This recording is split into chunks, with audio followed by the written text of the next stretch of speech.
എന്നാലും ഈ രാഷ്ട്രീയ പാർട്ടികളൊക്കെ ഓഫർ ചെയ്യുന്ന തുക കിട്ടിയാൽ പോലും അതിന്റെ ഒരു സ്ലൈറ്റ് ഒരു ഡിഫറൻസ് എങ്കിലും നമ്മുടെ ഈ ഒരു ബഡ്ജറ്റിൽ നമുക്ക് ഓരോരുത്തർക്കും മനസ്സിലാക്കാൻ സാധിക്കും.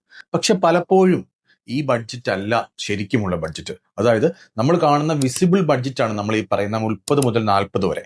ഇതിനപ്പുറത്തേക്ക് ഇൻവിസിബിൾ ആയിട്ടുള്ള കുറച്ച് ചെലവുകളും നമ്മളെ ഓരോ മാസവും നിങ്ങളുടെ വീട്ടിൽ പെയിന്റ് ചെയ്യാറുണ്ടല്ലോ 5 വർഷത്തിൽ ഒരിക്കൽ. നിങ്ങളുടെ വണ്ടിക്ക് ഇൻഷുറൻസ് അടയ്ക്കേണ്ടി വരുന്നില്ലേ? അതുപോലെ തന്നെ ഹോം മെയിൻ്റനൻസ് എന്തായാലും ഉണ്ടല്ലോ. നമുക്കറിയാവുന്ന എത്രയോ ആളുകളുടെ കല്യാണങ്ങൾക്ക് നമ്മൾ എല്ലാ വർഷം ഒരു വർഷം എത്രയോ കല്യാണങ്ങൾക്ക് പോകുന്നു അല്ലേ? അവിടെ പോകുമ്പോൾ കൊടുക്കേണ്ട ഗിഫ്റ്റ് മാത്രമല്ല, അവിടെ പോകുമ്പോൾ ഒരു ഡ്രസ് കോഡിന് പോലും നമ്മൾ ഡ്രസ്സ് വാങ്ങിക്കാറുണ്ട്. നിയമസഭാ ഇലക്ഷൻ കേരളത്തിന്റെ പടിവാതിൽക്കൽ നിൽക്കുകയാണ്. പല രാഷ്ട്രീയ പാർട്ടികളുടെയും പ്രകടന പത്രികയിൽ വലിയ വാഗ്ദാനങ്ങൾ നൽകുന്നുണ്ട്. ഓരോ മാസവും അത് കൃത്യമായി മാനേജ് ചെയ്താൽ കുടുംബ ബഡ്ജറ്റിൽ കുറച്ച് ആശ്വാസം ഉണ്ടാകും എന്നുള്ള കാര്യത്തിൽ യാതൊരു സംശയവുമില്ല. എക്സാമ്പിൾ വയോധിക പെൻഷൻ, കുട്ടികൾക്ക്, വിദ്യാർത്ഥിനികൾക്ക്, യുവാക്കൾക്ക്, അതുപോലെ KSRTC ബസ്സിൽ സൗജന്യ യാത്ര, ഇങ്ങനെ തുടങ്ങിയ പല കാര്യങ്ങളും നമ്മുടെ പ്രകടന പത്രികയിൽ നമ്മൾ കാണുന്നുണ്ട്. ഇതൊക്കെ ലഭിച്ചാൽ തീർച്ചയായിട്ടും നമ്മുടെ കുടുംബ ബഡ്ജറ്റ് വലിയ മാറ്റം ഉണ്ടാകും. പക്ഷേ കുടുംബ ബഡ്ജറ്റ് മാറ്റം ഉണ്ടാകണമെങ്കിൽ നമ്മുടെ ബഡ്ജറ്റ് എത്രയാണ് എന്ന് നമ്മൾ അറിഞ്ഞിരിക്കണ്ടേ? പലരോടും ചോദിക്കുമ്പോൾ പലരും പറഞ്ഞത് എനിക്കൊരു 30,000 മുതൽ 40,000 രൂപ വരെയൊക്കെ ചിലവുണ്ട് എന്നുള്ളതാണ്. ചിലർ പറയും എനിക്ക് 40,000 മുതൽ 50,000 രൂപ വരെ ചിലവുണ്ടെന്നും പറയും. പക്ഷെ കൃത്യമായിട്ട് എത്രയാണെന്നും അറിയില്ല. ചിലരെങ്കിലും പറയും ഒരു 30-40 പക്ഷെ ചില മാസങ്ങളിലെങ്കിലും അത് 70 വരെയൊക്കെ പോകും എന്ന് പറയുന്ന ആളുകളെയും എനിക്കറിയാം. അപ്പോൾ ശരിക്കും കേരളത്തിൽ ഒരു 4 കുടുംബത്തിന്, അച്ഛൻ, അമ്മ, 2 കുട്ടി അടങ്ങുന്ന ഒരു കുടുംബത്തിന് ശരിക്കും ഓരോ ജില്ലയിലും ഒരു ആവറേജ് ഒക്കെ നോക്കുമ്പോൾ ഒരു 40 മുതൽ 50 വരെ ആവുന്നുണ്ട് എന്നുള്ളതാണ് വസ്തുത. പക്ഷെ പലപ്പോഴും ഈ ബഡ്ജറ്റ് അല്ല ശരിക്കുമുള്ള ബഡ്ജറ്റ്. അതായത് നമ്മൾ കാണുന്ന വിസിബിൾ ബഡ്ജറ്റാണ് നമ്മൾ ഈ പറയുന്ന 30 മുതൽ 40 വരെ. ഇതിനപ്പുറത്തേക്ക് ഇൻവിസിബിൾ ആയിട്ടുള്ള കുറച്ച് ചെലവുകളും നമ്മളെ ഓരോ മാസവും തേടിയെത്താറുണ്ട്. അപ്പോൾ ഈ വീഡിയോയിലൂടെ നമ്മൾ പരിശോധിക്കുന്നത് ഇത് തന്നെയാണ്. വിസിബിൾ ബഡ്ജറ്റ് നമുക്കറിയാം, എല്ലാവർക്കും അറിയണമെന്നില്ല. കുറച്ച് ആളുകളെങ്കിലും എഴുതി വെക്കുകയും നോട്ട് ചെയ്യുകയും കൃത്യമായിട്ട് ബഡ്ജറ്റ് കാൽക്കുലേഷൻ ചെയ്യുന്ന ആളുകൾക്കും വിസിബിൾ ബഡ്ജറ്റ് എത്രയാണെന്ന് അറിയാം, ഓരോ മാസവും നമ്മുടെ ചിലവ്. പക്ഷേ ഇൻവിസിബിളായി കുറേയധികം ചിലവുകളും നമ്മളെ തേടി എല്ലാ മാസവും എത്താറുണ്ട്. ചിലപ്പോൾ എല്ലാ മാസവും ഉണ്ടാവാറില്ല ഇങ്ങനെയുള്ള ഇൻവിസിബിൾ ചിലവുകൾ. ചില മാസങ്ങൾ വരും, ചില മാസങ്ങൾ ഉണ്ടാവില്ല. പക്ഷേ ഇതും നമ്മുടെ ബഡ്ജറ്റിന് വല്ലാതെ പിടിച്ച് കുലുക്കാറുണ്ട് അല്ലേ? നമ്മളിങ്ങനെ ഒരു പരുവത്തിൽ ബഡ്ജറ്റൊക്കെ ഓടിച്ച് കൊണ്ടുപോകുമ്പോഴാകും നമ്മൾ പോലും പ്രതീക്ഷിക്കാത്ത മറ്റു ചില ചിലവുകൾ കൂടി നമ്മുടെ വീട്ടിലേക്ക് അല്ലെങ്കിൽ നമ്മുടെ കുടുംബത്തിലേക്ക് കയറി വരുന്നത്. അപ്പോൾ അതെന്തൊക്കെയാണെന്ന് കൂടിയാണ് ഈ വീഡിയോയുടെ പരിശോധിക്കുന്നത്. കൂടാതെ ചില ജില്ലയിലെങ്കിലും ചിലവുകൾ വല്ലാതെ കൂടുതലാണ്. ഇപ്പൊ എക്സാമ്പിൾ പറഞ്ഞാൽ എറണാകുളം ജില്ലയിൽ ചിലവല്ല ഒരു കൊല്ലം ജില്ലയിൽ താമസിക്കുന്ന വ്യക്തിക്ക് ഉണ്ടാകുന്നത്. അപ്പൊ അത് നമ്മൾ അറിഞ്ഞിരിക്കണം, ഓരോ ജില്ലയിലും ചിലവുകൾ. അപ്പൊ livingcost.org എന്ന സൈറ്റിൽ നിന്ന് ലഭിച്ച ഡേറ്റയുടെ അടിസ്ഥാനത്തിലാണ് നമ്മൾ ഈ വീഡിയോയിൽ പറയുന്ന നമ്മുടെ ചിലവുകളൊക്കെ തന്നെ കാൽക്കുലേറ്റ് ചെയ്തിട്ടുള്ളത്. അപ്പോൾ നമുക്ക് വീഡിയോയിലേക്ക് കിടക്കാം.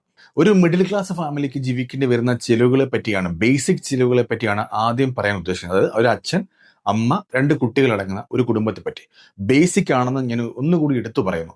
ബേസിക് എന്ന് പറയുമ്പോൾ ഫുഡ്, ഗ്രോസറി, യൂട്ടിലിറ്റീസ്, കുട്ടികളുടെ എഡ്യൂക്കേഷൻ, ഈ 3-4 കാര്യങ്ങൾ മാത്രമേ നമ്മൾ കണക്കാക്കുന്നുള്ളൂ. ഇത് മാത്രമാണ് ഡേറ്റയിലും പറഞ്ഞിട്ടുള്ളത്. അപ്പോൾ ഈ സ്ക്രീനിൽ കാണുന്ന പോലെ ബേസിക് റിക്വയർമെന്റ്സിന്റെ ചിലവ് ഇതൊക്കെയാണ്. അതായത് ഫുഡ് ആൻഡ് ഗ്രോസറിക്ക് ഒരു 15,000 റുപ്പീസ് മുതൽ 20,000 റുപ്പീസ് വരെ ചിലവ് വരുന്നുണ്ട്. കുട്ടികളുടെ എഡ്യൂക്കേഷന് വേണ്ടി ഒരു 10,000 to 15,000 ചിലവ് വരുന്നുണ്ട്. യൂട്ടിലിറ്റീസ്, അതായത് electricity bill, water bill, internet, ഇങ്ങനെയുള്ള ബില്ലുകൾക്ക് വേണ്ടി തന്നെ ഒരു മാസം ഏകദേശം 10,000 റുപ്പീസിനടുത്ത് ചിലവ് വരുന്നുണ്ട്. ട്രാൻസ്പോർട്ട്, പെട്രോൾ തുടങ്ങിയ കാര്യങ്ങൾക്ക് ഒരു 5,000 റുപ്പീസ് മുതൽ 8,000 റുപ്പീസ് വരെ ചിലവ് വരുന്നുണ്ട്. അപ്പോൾ ഇങ്ങനെയുള്ള ചിലവുകളൊക്കെ തന്നെ പൂർണ്ണമായിട്ട് നോക്കുമ്പോൾ ഒരു മിഡിൽ ക്ലാസ് ഫാമിലിക്ക് ഏത് ജില്ലയിലാണെങ്കിൽ പോലും ഒരു 40,000 രൂപ മുതൽ 40,000 to 50,000 റുപ്പീസ് ചിലവ് വരുന്നുണ്ട്. പക്ഷേ ഇത് വ്യത്യസ്തമായിരിക്കാം. ഇപ്പോൾ ചില ആളുകൾക്ക് ഇപ്പോൾ 1,00,000 രൂപ സാലറി കിട്ടുന്ന 5 പേരുണ്ടെങ്കിൽ 5 പേരുടെയും എക്സ്പെൻസ് ചിലവാക്കുന്ന രീതി വ്യത്യസ്തമായിരിക്കും അല്ലെ? ചിലർ കുറച്ച് സേവ് ചെയ്യുന്നവരായിരിക്കും, ചിലർ കുറച്ചുകൂടി കിട്ടുന്നതിനെക്കാട്ട് കൂടുതൽ ചിലവാക്കുന്നവരായിരിക്കും. പക്ഷെ അതിനൊരു ആവറേജിങ് ആണ് നമ്മൾ ഈ വീഡിയോയിലൂടെ നോക്കുന്നത്. അങ്ങനെ നോക്കുമ്പോൾ ഉള്ള ചിലവുകളെ പറ്റിയാണ് നമ്മൾ ഈ സംസാരിച്ചുകൊണ്ടിരിക്കുന്നത്. അപ്പോൾ നമ്മൾ നേരത്തെ പറഞ്ഞ പോലെ തന്നെ ഒരു വിസിബിൾ എക്സ്പെൻസ് എന്ന് പറയുന്നത് ഇത്രയൊക്കെയാണ്. അതായത് ഒരു 40,000 മുതൽ 50,000 വരെയാണ് കേരളത്തിലുള്ള ഒരു മിഡിൽ ക്ലാസ് ഫാമിലിക്ക് ഇന്നത്തെ സാഹചര്യത്തിൽ വന്നുകൊണ്ടിരിക്കുന്ന ലിവിങ് കോസ്റ്റ് എന്ന് പറയുന്നത്. പക്ഷേ ഇത് വിസിബിൾ മാത്രമാണ്. ഇനി ഇൻവിസിബിൾ ആയിട്ടുള്ള കാര്യമുണ്ട്. അതുകൊണ്ടാണ് പലപ്പോഴും നമ്മുടെ ബഡ്ജറ്റ് ചില മാസങ്ങളെങ്കിൽ നമ്മളെ പിടിച്ച് കുലുക്കുന്നത്. ആ സമയത്താണ് നമുക്ക് എന്ത് ചെയ്യണമെന്ന് അറിയാതെ വരുന്നത്. അപ്പോഴാണ് നമ്മൾ പലപ്പോഴും കടം വാങ്ങിക്കേണ്ടി വരുന്നതും അതുപോലെ തന്നെ സ്വർണം പണയം വെക്കേണ്ടിയൊക്കെ വരുന്നത്. അപ്പൊ അതെന്താണെന്ന് കൂടി നോക്കാം. കുറെ അധികം ചിലവുണ്ട്, നമ്മൾ പോലും അറിയാതെ ഓരോ മാസവും നമ്മളിലേക്ക് വരുന്ന ചിലവുകൾ. അതിൽ ഏറ്റവും പ്രധാനപ്പെട്ട ഒരു കാര്യം എന്താണെന്ന് നമുക്ക് നോക്കാം. ഇൻവിസിബിൾ എക്സ്പെൻസ് എന്താണെന്ന് നമുക്ക് നോക്കാം. ഈ സ്ക്രീനിൽ കാണുന്ന പോലെ തന്നെ ഏറ്റവും ആദ്യം നമ്മൾ എടുത്തു പറയേണ്ട ഹോസ്പിറ്റലൈസേഷൻ ആണ്. വർഷത്തിൽ ഒരിക്കലെങ്കിലും നമ്മുടെ കുടുംബത്തിൽ ആർക്കെങ്കിലും ഒരു ഹോസ്പിറ്റലൈസേഷൻ വരാതിരിക്കാറില്ല അല്ലേ? പലപ്പോഴും നമുക്കറിയാം എപ്പോഴെങ്കിലും ഒക്കെ വന്നു പോകാറുണ്ട്. അങ്ങനെ വന്നാൽ വരാതിരിക്കട്ടെ, അങ്ങനെ വന്നു പോയാൽ ഒരു പക്ഷെ ബില്ല് 4 ലക്ഷവും 5 ലക്ഷവും 10 ലക്ഷം രൂപ വരെയൊക്കെ പോയേക്കാം. അപ്പോൾ ഈ സമയങ്ങളിലാണ് ഹെൽത്ത് ഇൻഷുറൻസിന്റെ ഒരു പ്രാധാന്യം നമുക്കുള്ളത്. ഇപ്പോഴും നമ്മൾ ചിന്തിക്കുന്നത് എന്താ, ഹെൽത്ത് ഇൻഷുറൻസ് ഒരു അധിക ചെലവാണ്, അല്ലെങ്കിൽ സാധാരണക്കാരൻ അത് എടുക്കേണ്ട ആവശ്യമില്ല എന്നുള്ളതാണ്. പക്ഷേ ഹെൽത്ത് ഇൻഷുറൻസ് വളരെ മസ്റ്റാണ്.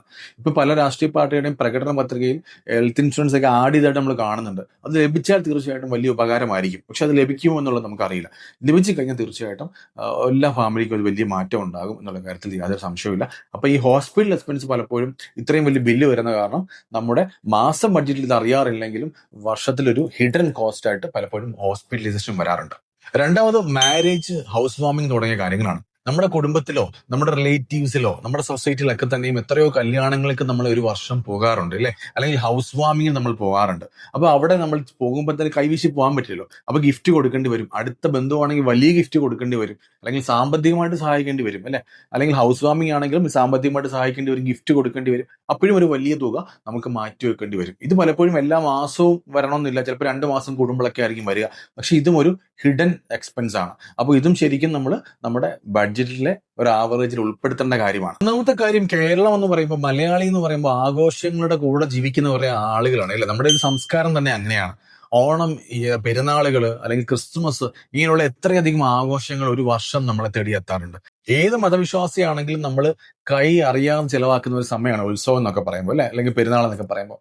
അപ്പൊ വരുന്നൊരു എക്സ്പെൻസ് ഉണ്ട്, അത് നമ്മൾ കാൽക്കുലേറ്റ് ചെയ്യാറേ ഇല്ല. ഒരു 2-3 ഫെസ്റ്റിവലൊക്കെ തീർച്ചയായിട്ടും എല്ലാവരുടെയും ജീവിതത്തിൽ ഉണ്ടാകും, എല്ലാ വർഷവും വരും. അപ്പോൾ ഓരോ ഉത്സവങ്ങൾക്കും പെരുന്നാളുകൾക്കും നമ്മുടെ കുറഞ്ഞ ഒരു 10,000 റുപ്പീസ് മുതൽ 20,000 റുപ്പീസ് വരെ ചിലവ് വരുന്നുണ്ട്. ഇതും നമ്മുടെ എക്സ്പെൻസിൽ ഉൾപ്പെടുത്തേണ്ട കാര്യം തന്നെയാണ്. അടുത്തത് ഹോം മെയിൻ്റെനൻസ് ആണ്. നമ്മൾ ജീവിക്കുന്ന വീടിന് അല്ലെങ്കിൽ ഫ്ലാറ്റിനൊക്കെ ഓരോ വർഷവും വരുന്ന ചിലവുകൾ നമ്മൾ അറിയാറില്ല. ഇങ്ങനെ വരുന്ന മെയിൻ്റെനൻസ് കോസ്റ്റുകൾ, എക്സാമ്പിൾ ഇലക്ട്രീഷ്യൻ വരുന്നു, പ്ലംബർ വരുന്നു, അല്ലെങ്കിൽ വീടിന് വരുന്ന മറ്റു മെയിൻ്റെനൻസുകൾ, അല്ലെങ്കിൽ പെയിന്റിങ്, ഇങ്ങനെ തുടങ്ങിയ കാര്യങ്ങളുണ്ട്. ഒരു വീടിനൊക്കെ എന്തായാലും ഒരു 5 കൊല്ലത്തിനിടയ്ക്ക് ഒരു തവണയെങ്കിലും പെയിന്റ് ചെയ്യേണ്ടി വരും. പക്ഷെ നമ്മളത് നമ്മുടെ എക്സ്പെൻസിൽ ഉൾക്കൊള്ളിക്കാറില്ല. അപ്പൊ ഈ ഒരു എക്സ്പെൻസും തീർച്ചയായിട്ടും നമ്മുടെ ബഡ്ജറ്റിൽ ഉൾക്കൊള്ളിക്കേണ്ട കാര്യം തന്നെയാണ്. അടുത്തത് നമുക്കറിയാം, നമ്മുടെ വീട്ടിലൊരു കാറ് അല്ലെങ്കിൽ 2 വീലർ എന്തായാലും ഉണ്ടാവും. 2 വീലർ മെയിൻ്റെനൻസ്, ഇൻഷുറൻസ് അല്ലെ, ഇങ്ങനെയുള്ള കോസ്റ്റും നമ്മുടെ ബഡ്ജറ്റിൽ ഉൾക്കൊള്ളിക്കേണ്ടതാണ്. അതുപോലെ തന്നെ ഇലക്ട്രോണിക്സ് ആയിട്ടുള്ള കാര്യങ്ങൾ, TV, ഫ്രിഡ്ജ്, AC തുടങ്ങിയ കാര്യങ്ങൾക്ക് വരുന്ന മെയിൻ്റെനൻസ് കോസ്റ്റ്, ഇതിപ്പോ എല്ലാ മാസവും വരണമെന്നില്ല. പക്ഷെ ഇതും തീർച്ചയായിട്ടും അതിന്റെ ഒരു ആവറേജ് കൂടി നമ്മുടെ ബഡ്ജറ്റ് ഉൾക്കൊള്ളിക്കേണ്ട കാര്യമാണ്. പിന്നെ നമ്മൾ അറിയാതെ പോകുന്ന മറ്റൊരു കാര്യം എന്ന് പറഞ്ഞാൽ, ഇന്നത്തെ ജെൻസികളൊക്കെ ഏറ്റവും കൂടുതൽ ചെലവ് വരുന്ന കാര്യമാണ് ഫുഡ് ഓർഡർ ചെയ്ത് കഴിക്കുന്ന ഒരു സംസ്കാരം നമ്മളിലേക്ക് എത്തിയിട്ടുണ്ട്. അതിപ്പോ ഏത് ജില്ലയിൽ നിന്നില്ല, എന്നാൽ പോലും എറണാകുളം ജില്ല, തിരുവനന്തപുരം ജില്ല, കോഴിക്കോട്, മലപ്പുറം ജില്ലയിലൊക്കെയാണ് ഇത് കൂടുതലായിട്ടുള്ളത്. ഇത് ഭാവിയിൽ എന്തായാലും എല്ലാ ഗ്രാമങ്ങളിലേക്കും എത്തും. അപ്പൊ ഈ ഒരു സംസ്കാരം കൂടുതലായിട്ടുള്ള ജൻസികളിലാണെങ്കിൽ പോലും ഇതും നമ്മുടെ ബഡ്ജറ്റ് ഉൾക്കൊള്ളിക്കേണ്ട കാര്യമാണ്. അപ്പൊ അതുപോലെ തന്നെ സബ്സ്ക്രിപ്ഷൻസ്, നമ്മൾ പലപ്പോഴും പല സബ്സ്ക്രിപ്ഷൻസും ചെയ്തു വെക്കാറുണ്ട്. പലതും പേയ്മെന്റ് ആണ്, പിന്നീട് അൺസബ്സ്ക്രൈബ് ചെയ്യുന്ന ആളുകൾ വളരെ കുറവാണ്, നമ്മളത് മറന്നു പോകാറുണ്ട്. അപ്പോൾ തീർച്ചയായിട്ടും ഈ ഒരു കാര്യങ്ങൾ കൂടി ഉൾക്കൊള്ളിക്കേണ്ടതാണ്. അപ്പൊ ഈ പറഞ്ഞ ഇത്രയും അധികം കാര്യങ്ങൾ, അതായത് ഹോസ്പിറ്റലൈസേഷൻ മുതൽ ഈ താഴേക്ക് വരുന്ന സബ്സ്ക്രൈബ് പോലെയുള്ള കാര്യങ്ങൾക്ക് പോലും വലിയ ചിലവ് ശരിക്കും ഓരോ വർഷവും നമ്മളിൽ എത്തുന്നു. അപ്പൊ ഇതിന്റെ ഒരു ആവറേജിങ് നോക്കുമ്പോൾ ഒരു 20,000 റുപ്പീസ് ഏറ്റവും കുറവ് നമ്മുടെ മന്ത്ലി ബഡ്ജറ്റിൽ ഉൾക്കൊള്ളിക്കേണ്ടതാണ്. അങ്ങനെ ആകുമ്പോൾ തീർച്ചയായിട്ടും നമ്മുടെ മന്ത്ലി ബഡ്ജറ്റ് പ്ലസ് ഈ 25,000 രൂപ ആഡ് ചെയ്യുമ്പോൾ ഒരു 70,000 to 75,000 റുപ്പീസ് ഒരു ശരാശരി ഒരു മിഡിൽ ക്ലാസ് ഫാമിലിക്ക് ഇന്ന് ചിലവ് വരുന്നുണ്ട് എന്നുള്ളതാണ് വസ്തുത. അപ്പോൾ ചിലരെങ്കിലും നെറ്റി അല്ലെങ്കിൽ ചുളിക്കുന്നുണ്ടാവും ഇത് വീഡിയോ കാണുമ്പോൾ, അത്രയൊന്നും ചിലവ് വരുന്നില്ലല്ലോ എനിക്കെന്ന് പറയാറുണ്ടാവും. പക്ഷെ ഞാൻ ഈ പറയുന്ന ഹിഡൻ കോസ്റ്റ്, ഹിഡൻ ബഡ്ജറ്റ് കൂടി നിങ്ങൾ ആലോചിക്കണം. നിങ്ങളുടെ വീട്ടിൽ പെയിന്റ് ചെയ്യാറുണ്ടല്ലോ 5 വർഷത്തിൽ ഒരിക്കൽ, നിങ്ങളുടെ വണ്ടിക്ക് ഇൻഷുറൻസ് അടയ്ക്കേണ്ടി വരുന്നില്ലേ? അതുപോലെ തന്നെ ഹോം മെയിൻ്റെനൻസ് എന്തായാലും ഉണ്ടല്ലോ. നമുക്കറിയാവുന്ന എത്രയോ ആളുകളുടെ കല്യാണങ്ങൾക്ക് നമ്മൾ എല്ലാ വർഷം ഒരു വർഷം എത്രയോ കല്യാണങ്ങൾക്ക് പോകുന്നു അല്ലേ. അവിടെ പോകുമ്പോൾ കൊടുക്കേണ്ട ഗിഫ്റ്റ് മാത്രമല്ല, അവിടെ പോകുമ്പോൾ ഒരു ഡ്രസ് കോഡിന് പോലും നമ്മൾ ഡ്രസ്സ് വാങ്ങിക്കാറുണ്ട് അല്ലെ, അതിന് വരുന്ന എക്സ്പെൻസ്. അതേപോലെ തന്നെ പെരുന്നാളുകൾ, ഉത്സവങ്ങൾ, ഇങ്ങനെയുള്ള ചെലവ്, ഇതെല്ലാം കൂടെ കൂട്ടുമ്പോഴാണ് ഞാൻ ഈ പറഞ്ഞ ഒരു 70,000 to 75,000 റുപ്പീസ് പലപ്പോഴും നമ്മുടെ ബഡ്ജറ്റിലേക്ക് എത്തുന്നുള്ളത്. ഈ പറഞ്ഞ കാര്യങ്ങളല്ലാതെ നമ്മൾ ഇന്നും കൊണ്ടുപോകുന്ന ഒരു സംസ്കാരമുണ്ട്, സേവിങ് എന്ന് പറയുന്ന ഒരു സംസ്കാരം. അപ്പോൾ അത് ഇന്നത്തെ ജെൻസികളിൽ സേവിങ് മെന്റാലിറ്റി വളരെ കുറവാണ്. കിട്ടുന്നതിൽ കൂടുതൽ ചിലവാക്കി മുമ്പോട്ട് പോകുന്ന യുവാക്കളാണ് നമ്മുടെ സമൂഹത്തിൽ കൂടുതലായി കാണുന്നത്. ഓരോ മാസവും അവർ മറ്റു സ്ഥലങ്ങളിൽ നിന്ന് കടം വാങ്ങിക്കുകയും പല മൊബൈൽ ആപ്ലിക്കേഷനിൽ ലോൺ എടുത്തുമൊക്കെ ജീവിക്കുന്ന പല ആളുകളുമുണ്ട്. അപ്പോൾ ആ ഒരു സംസ്കാരം നമ്മൾ മാറ്റിവെക്കണം. നമ്മുടെ കേരളത്തിലാണ് ഏറ്റവും കൂടുതൽ ഇങ്ങനെയുള്ളൊരു പ്രശ്നം കാണുന്നത്. പലപ്പോഴും സേവ് ചെയ്യണം ചിന്തിക്കുന്ന കുറച്ച് ആൾക്കാരുണ്ട്. അവർ സേവ് ചെയ്യുന്ന എവിടെയാ? FD യിലും RD യിലും അല്ലെങ്കിൽ ബാങ്കിൽ ചെല്ലുമ്പോൾ അവർ പറയുന്ന ഇൻഷുറൻസ് സ്കീമുകൾ, ഇതൊന്നും അല്ലെങ്കിൽ നമ്മുടെ വീടിനടുത്തുള്ള LIC ഏജന്റ് ചേട്ടനും ചേച്ചിയും പറയുന്ന LICയിൽ ചേരുക, ഇതൊക്കെയാണ് ഇന്ന് നമ്മുടെ സംസ്കാരം. ഒരു 30% മാത്രം ആളുകളാണ് ഇൻവെസ്റ്റ്മെന്റ് അസറ്റ് ക്രിയേറ്റ് ചെയ്യാൻ ഇപ്പോഴും ശ്രമിക്കുന്നത്. അസറ്റ് എന്ന് പറയുമ്പോൾ എന്തൊക്കെയാണ്? മ്യൂച്വൽ ഫണ്ട്, സ്റ്റോക്ക്, അല്ലെങ്കിൽ സ്ഥലം, അല്ലെങ്കിൽ കൊമേഴ്ഷ്യൽ പ്രോപ്പർട്ടി, അല്ലെങ്കിൽ ഗോൾഡ്, ഇതിനൊക്കെ നമുക്ക് അസറ്റ് എന്ന് വിളിക്കാം. ഈ അസറ്റിലേക്ക് ഇൻവെസ്റ്റ് ചെയ്യുന്നത് ഇപ്പോഴും വളരെ ചെറിയൊരു ശതമാനം മാത്രമാണ്. ഇനി നമുക്ക് ജില്ല തിരിച്ചുള്ള കണക്കുകൾ കൂടി നോക്കാം. ജില്ല തിരിച്ച് പറയുമ്പോൾ ഞാൻ എടുത്തു പറയുന്നു, നേരത്തെ പറഞ്ഞ പോലെ തന്നെ പല ആളുകളുടെയും മെന്റാലിറ്റി ഡിഫറെന്റ് ആയിരിക്കും. എക്സാമ്പിൾ പറയുമ്പോൾ കോഴിക്കോട് ജില്ലയിലെ ആളുകൾ തന്നെ 1 ലക്ഷം രൂപ കിട്ടുന്ന ആളുകളുടെ ചിലവ് പലർക്കും പല രീതിയിലായിരിക്കും. അല്ലെങ്കിൽ എറണാകുളം ജില്ല, തിരുവനന്തപുരം ജില്ല, ഇവിടെ. പക്ഷേ ഒരു ആവറേജിംഗ് ആണ് നമ്മൾ ഈ വീഡിയോയുടെ പറയുന്നത്. അങ്ങനെ നോക്കുമ്പോൾ ഏറ്റവും അധികം ചെലവ് വരുന്ന ജില്ല എറണാകുളം ജില്ലയാണ്. അവിടെ ഒരു മാസം ജീവിക്കണമെങ്കിൽ ഒരു മിഡിൽ ക്ലാസ് ഫാമിലിക്ക്, ഒരു 4 മെമ്പർ ഫാമിലിക്ക് വേണ്ടി വരുന്നത് ഏകദേശം 60,000 റുപ്പീസ് മുതൽ 70,000 റുപ്പീസ് വരെയാണ്. രണ്ടാം സ്ഥാനം തിരുവനന്തപുരം ജില്ലയാണ്. അവിടെ ഏകദേശം 51,000 മുതൽ 58,000 വരെ ഒരു മാസം ചെലവ് വരുന്നു. മൂന്നാം സ്ഥാനം കോഴിക്കോടാണ്. കോഴിക്കോട് 50,000 മുതൽ 55,000 വരെ ചെലവ് വരുന്നു. നാലാം സ്ഥാനം കണ്ണൂരും മലപ്പുറവും ഒരുമിച്ചാണ്. അവിടെയും ഏകദേശം 48,000 മുതൽ 52,000 റുപ്പീസ് വരെ ചെലവ് വരുന്നു. ബാക്കിയുള്ള ജില്ലകളൊക്കെ തന്നെയും ഏകദേശം ഒരു 45,000 to 50,000 റുപ്പീസ് വരെ ചിലവ് വരുന്നു എന്നുള്ളതാണ് നമ്മുടെ ഡേറ്റകൾ സൂചിപ്പിക്കുന്നത്. അപ്പൊ നമ്മൾ ഈ പറഞ്ഞു പോയതെല്ലാം എന്തിനാണെന്ന് വെച്ചാൽ, നമുക്ക് എല്ലാവരുടെയും ചിലവുകൾ കൃത്യമാണെങ്കിൽ മാത്രം നമുക്കൊരു ഫിനാൻഷ്യൽ പ്ലാൻ ഓരോ മനുഷ്യനും ഉണ്ടാക്കാൻ പറ്റും. അപ്പൊ പലരും വിചാരിക്കുന്നത് എനിക്ക് ഇത്ര ചിലവുണ്ട്, അല്ലെങ്കിൽ അതിനെപ്പറ്റി ചിന്തിക്കുകയോ വേണ്ട, ചിന്തിച്ച് കഴിഞ്ഞാൽ ടെൻഷനാണ് എന്നുള്ളതാണ്. പക്ഷെ അങ്ങനെയല്ല. നമ്മുടെ ബഡ്ജറ്റ് കൃത്യമായിട്ട് എത്രയാണെന്നുള്ളത് നമ്മൾ മനസ്സിലാക്കിയിരിക്കണം. എന്നാൽ മാത്രമേ നമുക്ക് ഫിനാൻഷ്യൽ ഡിസിപ്ലിൻ ഉണ്ടാക്കാൻ പറ്റും. എന്നാലേ ഈ രാഷ്ട്രീയ പാർട്ടികളൊക്കെ ഓഫർ ചെയ്യുന്ന തുക കിട്ടിയാൽ പോലും അതിന്റെ ഒരു സ്ലൈറ്റ് ഒരു ഡിഫറൻസ് എങ്കിലും നമ്മുടെ ഈ ഒരു ബഡ്ജറ്റിൽ നമുക്ക് ഓരോരുത്തർക്കും മനസ്സിലാക്കാൻ സാധിക്കും. അതുകൊണ്ട് ബഡ്ജറ്റിംഗ് വളരെ മസ്റ്റാണ്. കൃത്യമായിട്ട് ബഡ്ജറ്റ് ചെയ്യണം. ഓരോ ജില്ലയിലും നമ്മൾ ജീവിക്കുമ്പോൾ ഉണ്ടാകുന്ന ചിലവുകളെ പറ്റി നമുക്കൊരു ധാരണ ഉണ്ടാവണം.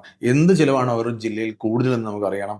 അങ്ങനെ നിങ്ങൾക്ക് താല്പര്യം ഉണ്ടെങ്കിൽ നിങ്ങൾ തീർച്ചയായിട്ടും താഴെ കമന്റ് രേഖപ്പെടുത്തും. നമുക്ക് അങ്ങനെയും കൂടെ ഒരു വീഡിയോ ചെയ്യാവുന്നതാണ്. നേരത്തെ പറഞ്ഞ പോലെ തന്നെ ഇത് എല്ലാവരുടെയും കണക്കാവണമെന്നില്ല. ഇതൊരു ആവറേജിങ് നമുക്ക് ലഭിച്ച ഡേറ്റയുടെ അടിസ്ഥാനത്തിലാണ് ഈ ഒരു വീഡിയോ ചെയ്തിട്ടുള്ളത്. ഇനി ഈ വീഡിയോ പൂർണ്ണമായിട്ടും കണ്ട ആളുകൾ തീർച്ചയായിട്ടും നിങ്ങൾക്ക് ഒരു മാസം എത്ര രൂപ ചിലവ് വരുന്നുണ്ടെന്നും നിങ്ങളുടെ ജില്ല ഏതാണെന്നും കൂടി താഴെ കമന്റ് രേഖപ്പെടുത്തുക. വീഡിയോ ഇഷ്ടപ്പെട്ടാൽ തീർച്ചയായിട്ടും മറ്റുള്ളവർക്ക് വീഡിയോ എത്തിക്കുക. വീണ്ടും ഇതുപോലെയുള്ള വീഡിയോകളുമായി വരാൻ ശ്രമിക്കുന്നതായിരിക്കും. Thank you.